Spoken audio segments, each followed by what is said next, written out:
During this meeting, I'm going to discuss with you chapter number 13, which is about the recognizing employee contribution with pay. These are the learning objectives of this particular chapter. First, we are going to discuss the connection between incentive pay and the employee performance, then how organizations recognize individual performance, what are the ways to recognize group performance, explain how organizations link pay to their overall performance, describe how organizations combine incentive pay in a balanced scorecard, summarize processes that can contribute to the success of the incentive programs, and discuss issues related to the performance-based pay for the executives. तो first of all इसकी definition कर लेंगे incentive पे क्या है। Incentive पे से मुराद ये होती है कि ये एक ऐसी पे है जो किसी एम्प्लॉय की परफॉर्मेंस के साथ लिंक करती है। This form of the pay design to energize direct और control the employee behavior and they link with the employee performance as an individual group member organization member. तो एक ये आपकी बेस पे जो सैलरी है उसके अलावा एक इंसेंटिव पे जो कि आपकी ग्रुप की परफॉर्मेंस के साथ लिंक कर सकती है, इंडिविजुअल की परफॉर्मेंस के साथ लिंक कर सकती है, और एज ऑर्गेनाइजेशन मेंबर वो उसके साथ भी लिंक कर सकती है। और इसकी बहुत सारी फॉर्म हो सकती हैं, कमीशन भी हो सकता है और बोनस भी हो सकता है। और ऑर्गेनाइजेशन बहुत सारे कॉम्बिनेशन के साथ भी इंसेंटिव को कंबाइन कर सकते हैं। मसलन वो इंडिविजुअल इंसेंटिव्स को ग्रुप इंसेंटिव के साथ कंबाइन कर सकते हैं, इंडिविजुअल इंसेंटिव को वो ऑर्गेनाइजेशन लेवल इंसेंटिव के साथ कंबाइन कर सकते हैं, so that the purpose of that the employee do not focus on one measure of the incentive, but it can also consider the other performance measures as well, which relate to the other incentive plans. Or employees compare their efforts and reward with those of the other employees, considering a plan to be fair when the rewards are distributed according to what the employees contribute. इस तरह के पहले पिछले chapter में भी हमने equity theory के हवाले से डिस्कशन की थी। इंसेंटिव पे के हवाले से भी इक्विटी थ्योरी इसके लिए भी रेलेवेंट है। एम्प्लॉयज़ अपने इनपुट और आउटपुट को देखते हैं कि हम जिस तरह इनपुट कर रहे हैं हमें क्या इंसेंटिव मिल रहा है, और जो दूसरा एम्प्लॉई इनपुट दे रहा है उसको क्या इंसेंटिव मिल रहा है, इसका वो कंपैरिजन आपस में करते हैं, और इस कंपैरिजन की बुनियाद के ऊपर भी उनकी मोटिवेशन जो है वो इफेक्ट होती है ऑर्गेनाइजेशन के अंदर। एक अच्छे इंसेंटिव प्लान की क्या रिक्वायरमेंट है किसी भी ऑर्गेनाइजेशन के हवाले से। पहली बात तो जो लास्ट चैप्टर के अंदर बल्कि परफॉर्मेंस मैनेजमेंट के चैप्टर में पढ़ा था कि परफॉर्मेंस मेजरमेंट क्लियर होने चाहिए कि वो कैसे लिंक करते हैं कंपनी गोल के साथ, और एम्प्लॉयज़ का ये सेल्फ बिलीफ होना चाहिए कि they can meet the performance standards and employees are given resources needed to meet goals and employees value reward given जो कि उनको दिए जा रहे हैं। Employee believe the reward system is fair and pay plan consider that employees may ignore any goal that are not rewarded. तो ये कुछ effective incentive plan pay plan की रिक्वायरमेंट है जो कि एक बेहतर इंसेंटिव पे प्लान बन सकता है एक ऑर्गेनाइजेशन के अंदर। अब इसकी अगर हम देखें तो मुख्तलिफ किस्म की इकसाम होंगी इंसेंटिव पे प्लान की। एक इंडिविजुअल लेवल के ऊपर है जो कि पे फॉर इंडिविजुअल परफॉर्मेंस है। इसके अंदर पीस वर्क रेट्स हैं, wages based on the amount an employee produces, और इसके अंदर आप देख सकते हैं कि इसके अंदर फैक्ट्री के अंदर अगर आपने लेट्स से 10 आपने इक्विपमेंट प्रोड्यूस करने थे, और पर इक्विपमेंट जो है वो आप 1 घंटे के अंदर अगर 10 इक्विपमेंट प्रोड्यूस करते हैं और पर इक्विपमेंट जो है वो आपको $10 मिलते हैं, इसमें $100 का आपका एक वेज रेट भी इसमें से निकाल सकते हैं। तो पर आर का भी वेज रेट निकल सकता है पीस रेट के हवाले से, और इस हवाले से पीस वर्क रेट आप कैलकुलेट कर लेते हैं कि एक चीज़ को बनाने के हवाले से कितना एम्प्लॉय जो है उसका टाइम लग रहा है। इस तरह 1 घंटे के अंदर वो अगर लेट से 8 अगर 10 कर देता है तो उसका वेज रेट हो सकता है 100 हो, और अगर वो 10 से 12 कर लेता है तो फिर उसका वेज रेट आप फ़र्क भी कर सकते हैं, बढ़ा सकते हैं। इससे भी एम्प्लॉय की मोटिवेशन के ऊपर इफेक्ट आता है। Then straight piece work plan है, एम्प्लॉयर पेज सेम रेट पर piece no matter how much worker produce. Same आप वेज रेट दे रहे हैं सब लोगों को इस हवाले से कि चाहे कोई ज़्यादा भी प्रोड्यूस कर रहा हो चाहे वो कम प्रोड्यूस कर रहा हो। और डिफरेंशियल पीस रेट के अंदर ये होता है कि piece rate is higher man a greater amount is produce. अगर 1 घंटे के अंदर एक आप एक्सपेक्ट कर रहे थे कि 10 अगर इक्विपमेंट प्रोड्यूस होंगे, और अगर कोई 15 करता है तो डिफरेंशियल पीस रेट उसके ऊपर आ जाता है और उसको हायर दिया जाता है, ताकि उसकी जो उसने कम वक्त के अंदर ये काम कर लिया, उस कम वक्त में कंप्लीट कर लिया, उसको रिकग्नाइज करने के लिए एक डिफरेंशियल पीस रेट भी रखा जाता है। फिर इसके अलावा स्टैंडर्ड आवर प्लान है, पे worker extra for work done in less than a present standard time, encourages employee to work as fast as possible, employees often neglect quality और customer service।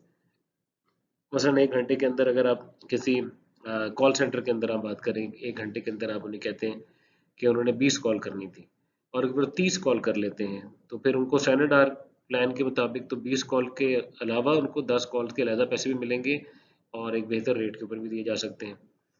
लेकिन इसमें ये होता है कि एम्प्लॉय जल्द से ज़्यादा कॉल करने की कोशिश करेंगे और वो कस्टमर सर्विस के ऊपर और क्वालिटी को इग्नोर कर देंगे, क्योंकि उनका ज़्यादा फोकस इसके ऊपर रहेगा कि हमारे नंबर जो है वो इंक्रीज हो जाए, और उनका इसमें फोकस कम रहेगा कि उनकी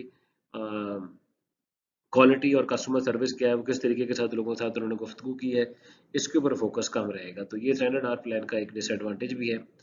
बहरहाल एक लेस, अगर आप उस टाइम के अंदर आप ज़्यादा काम प्रोड्यूस करके दे रहे हैं तो स्टैंडर्ड आर प्लान जो है उस हवाले से डिज़ाइन किए जाते हैं कि आपको उसके ऊपर रेट जो है ज़्यादा दे दिया जाए।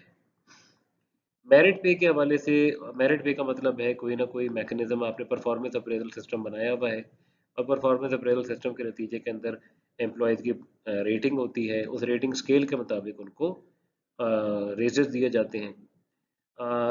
अब इसके अंदर ये बड़ी रिक्वायरमेंट है कि आपका एक बड़ा अच्छा परफॉर्मेंस मेजरमेंट स्केल बना हुआ हो, जिसके ज़रिए से आप बेहतर तरीके से एम्प्लॉय की परफॉर्मेंस को मेजर करते हो और आप देखते हो कौन से एक्सीलेंट वर्कर हैं, कौन से वेरी गुड वर्कर हैं और कौन से ऐसे वर्कर हैं जो कि जिनकी परफॉर्मेंस जो है वो एवरेज है या बिलो एवरेज है। और फिर आप मेरिट इंक्रीज ग्रिड को यूज़ करते हुए कि परफॉर्मेंस रेटिंग और कॉम्पेयर रेशो का स्केल बनाते हुए आप ये देखते हैं कि किसको कितना रेज हमने देना है। कॉम्पेयर रेशो जो होती है वो रेशो है किसी बंदे की अपनी उस कॉम्पनसेशन की और जो मीडियन इनकम है उस सैलरी रेंज के अंदर। मसलन अगर कोई सेल्स मैन की जॉब कर रहा है और सेल्स मैन का पे रेंज जो है वो 50,000 से 70,000 है, तो उसकी मीडियन इनकम क्या होगी, उसकी रेशो देखेंगे कि सेल्समैन को खुद कितने पैसे मिल रहे हैं, उसकी बुनियाद के ऊपर कॉम्पर रेशो कैलकुलेट होती है। तो कॉम्पर रेशो को भी लोग यूज़ कर सकते हैं परफॉर्मेंस रेटिंग के साथ, ये रेटिंग कॉम्पर रेशो से हाई है, कॉम्पर रेशो से कम है, उसके मुताबिक देख सकते हैं कि उनको हमने कितना रेस देना है। इस हवाले से भी मेरिट पे को बनाया जा सकता है। बहरहाल मेरिट पे का बुनियादी मकसद ये है कि उन्हें कोई परफॉर्मेंस मेजरमेंट स्केल हो जिनकी बुनियाद के ऊपर आप उनको रेट करें, लेकिन उसके लिए बड़ा ज़रूरी है कि आपके पास मेजरेबल आउटपुट्स हो, मेजरेबल प्रोसेसेस हो, दूसरा एक बड़ा अच्छा performance management system in place हो। देन परफॉर्मेंस बोनसेस, बोनसेस भी इंसेंटिव पे है, ये लेकिन बेस पे का पार्ट नहीं बनती है, और ये employee must re earn bonus during each period, और may be one time reward, may be link to objective performance measures, retention bonuses give employee a reason to stay. अब कोविड 19 के दौरान भी ये भी कहा गया कि क्या इनको डिस्पैरिटी यानी हार्डशिप अलाउंस देना चाहिए कि जिन लोगों ने इसके अंदर ड्यूटीज दी हैं कोविड 19 के दौरान, तो कुछ ऑर्गेनाइजेशन ने उसके हवाले से भी बाद में सबका हवाले से ख्याल रखा और उसका उनको बोनस दिया, जो खास तौर पे मेडिकल इंडस्ट्री में है या फिर ऐसी जॉब्स के अंदर है जहाँ इस तरह के कोविड 19 के हवाले से जहाँ डायरेक्टली उनको काम में इन्वॉल्व होना पड़ा। ऑर्गेनाइजेशन के डिफरेंट बोनसेस होते हैं। हमारे यहाँ ईद के ऊपर कुछ ऑर्गेनाइजेशन बोनस दे देती हैं, कुछ ऐसा कोई एनुअल अगर उनका कोई डे है उसके हवाले से कोई बोनस दे दिए जाते हैं। तो मुख्तलिफ किस्म के बोनसेस हैं जो कि कई बार परफॉर्मेंस के साथ लिंक नहीं भी करते, लेकिन यहाँ पर्टिकुलरली बात हो रही है जो परफॉर्मेंस बोनसेस हैं। सेल्समैन ऑफ द ईयर कोई अगर बना दें, आप सेल्समैन ऑफ द मंथ कर दें, कोई परफॉर्मेंस बोनस उसके हवाले से लिंक करता है। Performance bonuses for production workers are not rolled into base pay. The bonuses could be tied to various measures, including the quantity of the product shipped in a specific time period. तो अगर कुछ लोग अपने target को achieve कर लेते हैं तो उसके हवाले से बोनसेस उनको दिए जा रहे हैं, और बेस पे का मतलब है कि जो सैलरी उनकी बेस पे उसको उसका रेगुलर फीचर नहीं बनाया जा रहा, बल्कि सिर्फ उस टारगेट को अचीव करने के हवाले से वो परफॉर्मेंस बोनस उनको दिया जा रहा है। देन पे फॉर इंडिविजुअल परफॉर्मेंस के अंदर सेल्स कमीशन भी है, और कमीशन कई जगहों के अंदर होते हैं जहां कुछ बेस सैलरी भी होती है और साथ प्लस कमीशन होते हैं, लेकिन ऐसे केसेस में बेस सैलरी कम होती है और सेल्स कमीशन ज़्यादा होते हैं। कई जगहों के ऊपर सिर्फ सेल्स कमीशन होते हैं कि जितनी भी सेल्स होगी उसका 6%, 9%, 5%। इंश्योरेंस कंपनियां हैं कहीं जहाँ सेल्स कमीशन के ऊपर काम किया जाता है। इस तरह अगर रियल स्टेट की अगर आप देखें तो वहाँ भी सेल्स कमीशन के ऊपर काम किया जाता है। तो sales commission incentive pay calculated as a percentage of sales and some earn commission in addition to base salary, and some work on the straight commission plan with no salary, and some earn no commission at all. यानी उनकी सिर्फ inclusive all salary होगी और उस case के अंदर उनको एक खास टारगेट को अचीव करना पड़ेगा और उनकी बेस सैलरी ही उनकी बेसिकली मेन सैलरी होगी. Now let's talk about the group incentives in the organization compensation plan. And there are some common group incentives which include the gain sharing, bonuses, and the teamwork. In the gain sharing, organization want employees to focus on efficiency, may adopt a gain sharing program, which measures and increases in productivity and effectiveness and distribute a portion of each gain to employees. For example, अगर productivity gain अगर $100,000 हुआ हो तो उसमें से वो 50% जो है वो एम्प्लॉयज़ के अंदर डिस्ट्रीब्यूट कर सकते हैं. गेन शेयरिंग जो है वो जिस तरह की कुछ कॉम्प्लेक्स जॉब्स हैं जिनके अंदर जिस तरह हॉस्पिटल्स हैं जिनके अंदर एक नर्सेज का पूरा ग्रुप काम कर रहा है या डॉक्टर्स का पूरा ग्रुप काम कर रहा है तो उसके पूरे यूनिट के हवाले से वहाँ incentive plan as a gain sharing रखा जा सकता है कि अगर पहले अगर वो ऑर्गेनाइजेशन के कोई इन terms of time in terms of money saving कर देते हैं और उसकी मनी वैल्यू की जो सेविंग है उसको ऑर्गेनाइजेशन अपने एम्प्लॉयज़ के साथ शेयर कर सकती है. Gain sharing measures improvement in productivity and effectiveness and distribute portion of each gain to the employees. Addresses challenge of identifying appropriate performance measure for complex jobs. Employees determine how to improve own and group performance. तो gain sharing कुछ right condition होना ज़रूरी है जिसमें management commitment और strong commitment for the continuous improvement, management acceptance and encouragement of the employ input, goal setting और ये सब बातें होना ज़रूरी है. और एक जो फॉर्म है गेन शेयरिंग का वो सैंक्लॉन प्लान भी है और सैंक्लॉन प्लान के अंदर भी कुछ स्टैंडर्ड बनाए जाते हैं जिसकी बुनियाद के ऊपर एम्प्लॉय को बोनसेस दिए जाते हैं. कंडीशंस की मैंने आपसे बात कर ली. ये कंडीशंस हैं जो कि एक इफेक्टिव गेन शेयरिंग के लिए ज़रूरी हैं. Then there are other type of the group incentive which are group bonuses and the team awards और जो कि in contrast to the gain sharing plan which typically reward the performance of all employees at the facilities, bonuses for the group performance tend to be for smaller work group. छोटे work group के लिए bonuses रखे जाते हैं. जब पूरी team उस चीज़ को अचीव कर लेती है, उस सेल्स टारगेट को अचीव कर लेती है तो उस टीम को पूरे को बोनसेस दिए जाते हैं. और यूजुअली एक फिजिकल आउटपुट के अंदर मतलब सेल्स की फॉर्म के अंदर भी मेजर किए जा सकते हैं.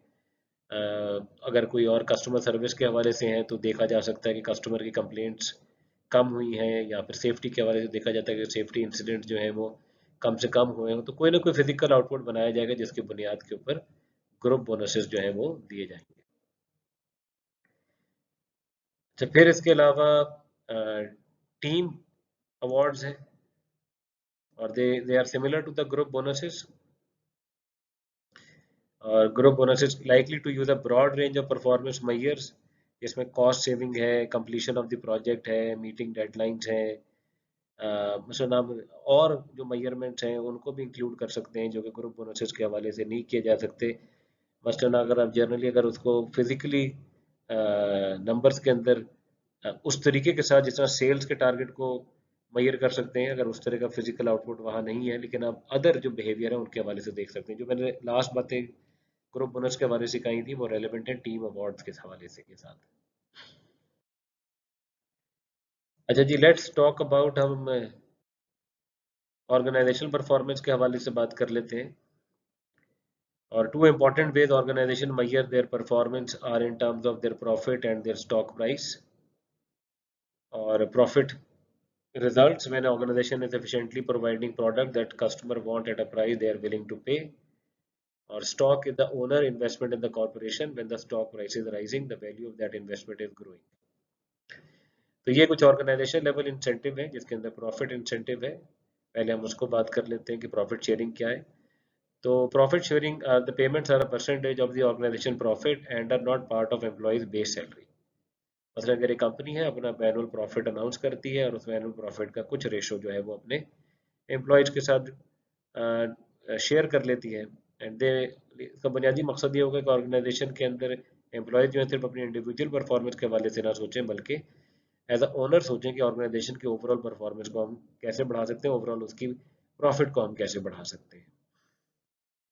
बहरहाल इसमें ये भी evidence not clear weather profit sharing is effective in improving performance. Employees ये महसूस कर सकते हैं कि जो स्मॉल प्रॉफिट शेयरिंग चेक्स हैं वो अनफेयर हैं, क्योंकि उनका they have a little control over the profit. And if profit sharing is offered to all employees, but most employees think only management decision about products, price, and marketing have much impact on the profits, they will conclude that there is a little connection between their actions and their rewards. So in that case, profit sharing plan will have a little impact on the employee behavior, and this problem is even greater when employees have to wait for months before profits are distributed. और अगर time lag जो है वो profit की announcement में और high performance behaviour में बहुत ज़्यादा फर्क पड़ जाए, तो ये भी एक किस्म का डीमोटिवेटिंग हो जाता है उन एम्प्लॉयज़ के लिए जिन्होंने अच्छा परफॉर्म किया हुआ होता है। ओके जी, let's talk about the stock ownership. जिस तरह profit sharing plans are intended to encourage employees to think like owners, a stock ownership plan actually makes employee part owners of the organization. Or like profit sharing, employee ownership is intended as a way to encourage employee to focus on the success of the organization as a whole. Employees और इसका भी drawback है, और वो drawback ये है कि वो अपने इंसेंटिव जो पे है उसका लिंक जो है वो कहीं पे नहीं देख सकते कभी कभार कि ये ऑर्गेनाइजेशन के स्टॉक्स की प्राइस को कैसे बढ़ा रहे हैं। तो उनको लगता है हमारे एक्शन में और कंपनी के स्टॉक प्राइस के अंदर कोई ज़्यादा स्ट्रॉन्ग लिंक नहीं है। और और स्पेशली जब ये स्टॉक को तब उनको उसको बेनिफिट मिले जब वो ऑर्गेनाइजेशन को छोड़ कर जाएं, जब उस स्टॉक को जब वो सेल आउट करेंगे तब उनको बेनिफिट मिले, तब तो उनको अपनी परफॉर्मेंस बिहेवियर में और उसके इंसेंटिव के अंदर कोई बहुत ज़्यादा डिस्टेंस महसूस होता है। ओनरशिप प्रोग्राम जो है वो यूजुअली दो किस्म के हैं। इसको हम स्टॉक ऑप्शंस कहते हैं और एम्प्लॉय स्टॉक ओनरशिप प्लान कहते हैं। स्टॉक ऑप्शन से एक तरीकाकार ये भी है जहां आप एम्प्लॉयज़ को अपने स्टॉक ग्रांट कर देते हैं कि they have the right to buy a certain number of share of stock at a specified price. मतलब अगर कंपनी के प्राइस जो है वो शेयर की जो है वो $100 है, और आप उनको उसकी फेस वैल्यू $10 के ऊपर अलाउ कर देते हैं कि वो कंपनी के स्टॉक जो है वो खरीद सकते हैं। हाँ, लेकिन अगर कंपनी के स्टॉक की प्राइस $8 हो और अगर आप उनको $10 कहें तो कोई भी शायद ना खरीदे, कि उनको लगे कि भाई ये तो प्राइस कम है उसके मुकाबले में जो कि कंपनी उसको प्राइस को ऑफर कर रही है। Traditionally, organizations have granted the stock option to their executives, लेकिन some studies suggest that organizations perform better when a large percentage of top and middle managers are eligible for long-term incentives such as stock option. और बहरहाल इसके हवाले से इनको ये देखना कि अगर एग्जेक्टिव को ये बताना कि वो एज अ ओनर सोचें तो ये उसके हवाले से एक है अंडरस्टैंडिंग, लेकिन ये क्लियर नहीं है कि ये फाइंडिंग जो है लोअर लेवल एम्प्लॉयज़ के लिए भी क्या रेलिवेंट है कि नहीं है। उसके बाद है G employee stock ownership plans. Organization distributes shares of stock to all its employees by placing them in a trust, and most common form of employee ownership and carry significant risk. अच्छा, ये जो stock ownership plan है इसमें organisation जो है वो एक trust बना देती है, उसके अंदर एम्प्लॉयज़ के शेयर को रख दिया जाता है एम्प्लॉयज़ के बिहाफ के ऊपर, और एम्प्लॉयज़ जो है अपने उन स्टॉक की ऑप्शन की रिपोर्ट्स उनको मिलती रहती हैं कि स्टॉक की उनकी वैल्यू किस लेवल पे आ चुकी है। तो ये भी कभी कभार वो ये भी लिंक कर देते हैं कि रिटायरमेंट के ऊपर उनको ये अपने स्टॉक्स मिल जाएंगे। और बहरहाल इसका एक रिस्क एम्प्लॉयज़ की साइड के ऊपर ये है कि अगर स्टॉक की प्राइसेस गिर जाएं तो इसका नुकसान जो है वो एम्प्लॉयज़ को हो जाता है। लेकिन एम्प्लॉयर के लिए अट्रैक्टिव है कि उसको टैक्स का बेनिफिट है, फाइनेंसिंग एडवांटेज है, और वो एक किस्म की अपने एम्प्लॉय की कमिटमेंट बिल्डअप करने की कोशिश करते हैं इसके हवाले से कि उनको स्टॉक्स प्रोवाइड करते हैं, और फिर उसका प्रॉफिट भी होता है इसके हवाले से। तो एम्प्लॉयज़ को भी इसके हवाले से थोड़ा फ़ायदा होता है। तो types of the pay for organization performance जो है profit sharing, stock options and employ stock ownership plan हैं। और स्टॉक ओनरशिप के अंदर दो किस्म के प्लान है, एक स्टॉक ऑप्शन है और एक एम्प्लॉय स्टॉक ओनरशिप प्लान है।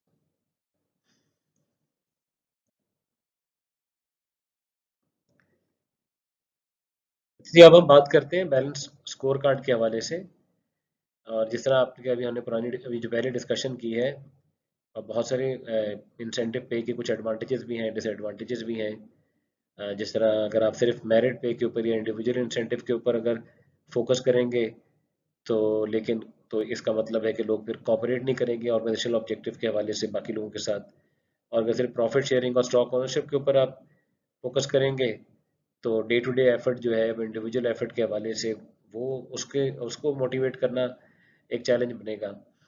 तो बहरहाल इसकी वजह से बहुत सारी ऑर्गेनाइजेशन जो है मिक्स ऑफ पे प्रोग्राम बनाती हैं, और उसका बुनियादी मकसद ये होता है कि disadvantage of one type of the incentive with the other with advantage of the other type, यानी एक मिक्स पे बनाए जाए सिस्टम जिसके अंदर एक का एडवांटेज जो है वो दूसरे के एडवांटेज जो है एक पे सिस्टम का एडवांटेज है दूसरे के डिसएडवांटेज को कवर करे। और इस गोल को अकम्प्लिश करने का एक तरीका बैलेंस स्कोर कार्ड है। और balance score card is a combination of the performance measure directed toward the company long and short term goals and use as a basis for awarding incentive pay. Corporation के कुछ financial goal होते हैं कि उन्होंने अपने stock holder को satisfy करना है। फिर उनके क्वालिटी के और प्राइस रिलेटेड गोल होते हैं कि सेटिस्फाई अपने कस्टमर को करना है। फिर एफिशिएंसी के गोल होते हैं जिसकी वजह से उनकी ऑर्गेनाइजेशन बेहतर परफॉर्म कर सके अपने ऑपरेशंस को। और उनके गोल्स होते हैं एम्प्लॉयज़ के हवाले से कि वो नए नए स्किल्स और नॉलेज एक्वायर करें ताकि वो फ्यूचर के अंदर आने वाले चैलेंजेस को मीट कर सकें। Different job would contribute to these goal in different way. और इसके हवाले से ये जो चार कैटेगरीज हैं, financial, customer, operation, learning and growth, इन चार कैटेगरीज के अंदर गोल्स बनाए जाते हैं। उसके हवाले से स्कोरिंग की जाती है, उसके हवाले से स्कोर कार्ड डेवलप किया जाता है। और उसकी बुनियाद के ऊपर ये इसलिए इसको बैलेंस स्कोर कार्ड कहा जाता है कि इसमें financial, customer, operation, learning and growth चारों टाइप के प्रोसेस को इंक्लूड किया गया है ताकि एक बैलेंस स्कोर कार्ड बने और इस बैलेंस स्कोर कार्ड की बुनियाद के ऊपर एम्प्लॉय की परफॉर्मेंस को मैयर किया जा सके।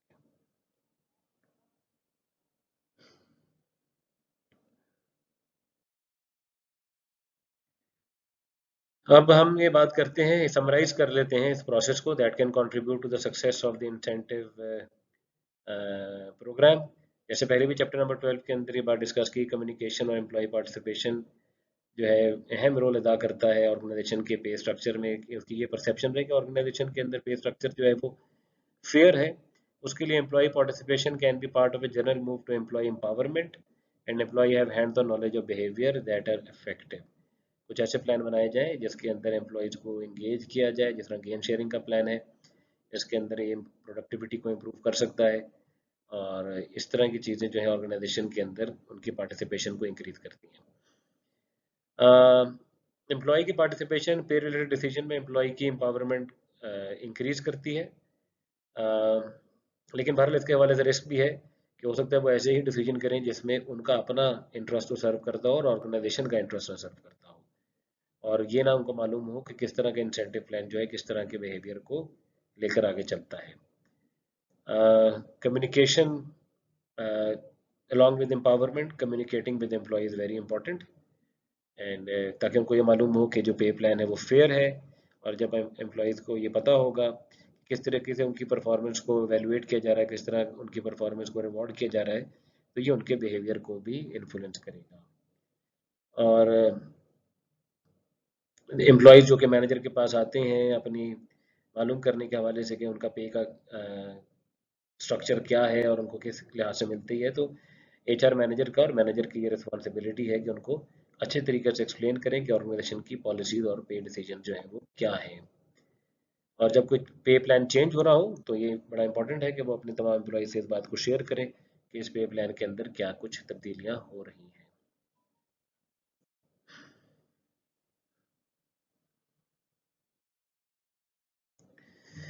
इंसेंटिव पे for एग्जेक्टिव्स, executives have a much stronger influence over the organization performance than other employees do।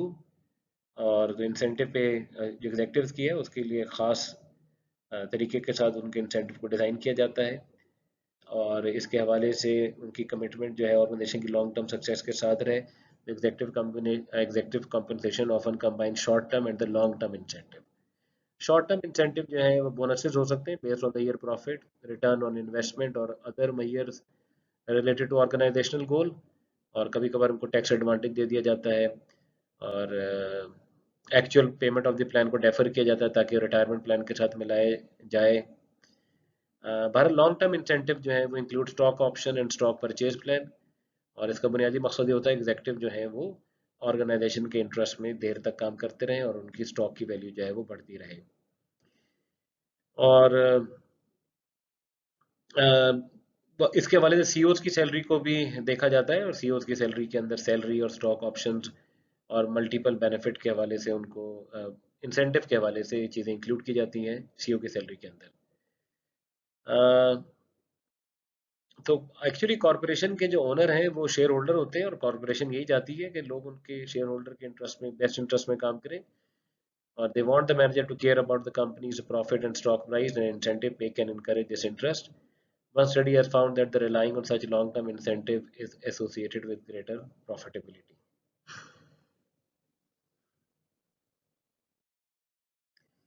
Performance measure for executive. The balanced scorecard approach is useful in designing executive pay.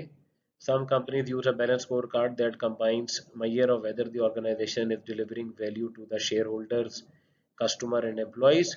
Rewarding achievement of a variety of goals in a balanced scorecard reduces the temptation to win bonuses by manipulating financial data. अच्छा, balance score card आपने देखा जिस तरह उसके अंदर 4 measures हैं, तो उन 4 मैयर्स की एक ओवरऑल एवेल्युएशन की बुनियाद के ऊपर फिर लोग ये कम कोशिश करेंगे कि सिर्फ फाइनेंशियल डेटा को मैनिपुलेट करके वो बोनसेस अर्न करें, बल्कि उनकी होगा कि ओवरऑल इन चारों एरियाज के अंदर जो है वो परफॉर्मेंस बेहतर हो, ताकि ओवरऑल परफॉर्मेंस जो है ऑर्गेनाइजेशन की बेहतर हो और उसकी बुनियाद के ऊपर उनको इंसेंटिव मिले। भारत इंसेंटिव पे जो है इट्स एक उसके अंदर सिग्निफिकेंट एथिकल इश्यूज भी हैं, और एक रिलेटेड इशू तब आता है जब आप पे को इंक्लूड करते हैं स्टॉक के साथ, स्टॉक ऑप्शन के साथ, और that is insider training. When executives are stockholders, they have a dual role as a manager and owners, and this places them in advantage over others who want to invest in the company. An individual, a pension fund, or other investor have less information about the company than its manager do. For example, whether product development is proceeding on schedule, whether a financing deal is in work, and so on. तो जिस executive को ये सारी चीज़ें पता होती हैं कि कब इस तरह की डील होने लगी और उसका क्या इम्पैक्ट स्टॉक के ऊपर आ सकता है, तो फिर वो इंसाइडर ट्रेडिंग करके उस स्टॉक को ज़्यादा खरीद सकते हैं, ताकि उनको पता है इसके ऐसी डिसीजन ये आएगा मार्केट के अंदर और स्टॉक की प्राइस बढ़ जाएगी, तो वो पहले से चीज़ को खरीद लें। पर सिक्योरिटी एक्सचेंज कमीशन और security SEC security exchange commission जो है यूएस का, वो इनसाइडर ट्रेडिंग के ऊपर कुछ लिमिट्स जो है वो अप्लाई करती है, इसके बावजूद जो है वो लोग इसकी लिमिट्स को वायलेट करते हैं। When Wells Fargo managers and employee opened fictitious account for existing customer to meet aggressive sales goal, the company board took the unusual step of not awarding bonuses to executive. तो ये उन्होंने fake accounts खोले थे जिसकी जिसकी बुनियाद के ऊपर कंपनी ने उनको रिवॉर्ड नहीं किया था।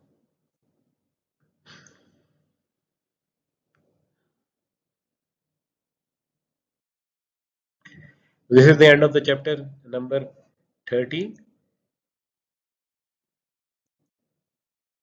और इस चैप्टर के अंदर हमने कनेक्शन पहले डिस्कस किया incentive pay and employ performance का। Incentive pay is tied to individual performance, profit और other measure of success. Organization select forms of incentive pay to energize, direct or control employees behavior, and it is influential because the amount paid is linked to predefined behavior or outcomes. And to be effective, incentive pay should encourage the kind of the behavior that are most needed, and employee must believe they have the ability to meet the performance standards. Then I describe how organizations recognize individual performance, and they recognize individual performance through such incentive as piecework rate, standard hour plans, merit pay, sales commission, and bonuses for meeting individual performance objective. Then identify ways to recognize the group performance. Common group incentive include gain sharing, bonuses, and team awards. Gain sharing program measure increase in productivity and distribute a portion of each gain to employee. Then the group bonuses reward the members of the group for attaining a specific goal. Then I explain how organization link pay to their overall performance, incentive for meeting organizational objectives like profit sharing and stock ownership. And stock ownership incentive may take the form of stock option or employee stock ownership plan. Then I describe how organization combine incentive plan with a balance scorecard. And a balance scorecard is a combination of performance measures directed toward the company's long and short-term goals and used as a basis for awarding incentive pay. And summarize the process that can contribute to the success of the incentive program, जिसमें communication, participation, employ participation का role है, और कौन से issues जो हैं वो performance base पे के हवाले से एग्जेक्टिव्स की परफॉर्मेंस बेस पे के हवाले से आते हैं, और इसके हवाले से शॉर्ट टर्म और लॉन्ग टर्म इंसेंटिव हैं, किस तरह वो मोटिवेट करते हैं, और किस तरह जो है अगर शॉर्ट टर्म मोटिव हो और अगर सिर्फ मॉनेटरी परफॉर्मेंस को इंक्रीज करने का मोटिव हो तो किस तरीके से एग्जेक्टिव जो है इनसाइडर ट्रेडिंग के अंदर भी और डिसेप्टिव प्रैक्टिस के अंदर इन्वॉल्व हो सकते हैं। तो ये कुछ बातें चैप्टर नंबर 13 के हवाले से डिस्कस की थी। ओके जी, थैंक यू एंड अल्लाह हाफिज़।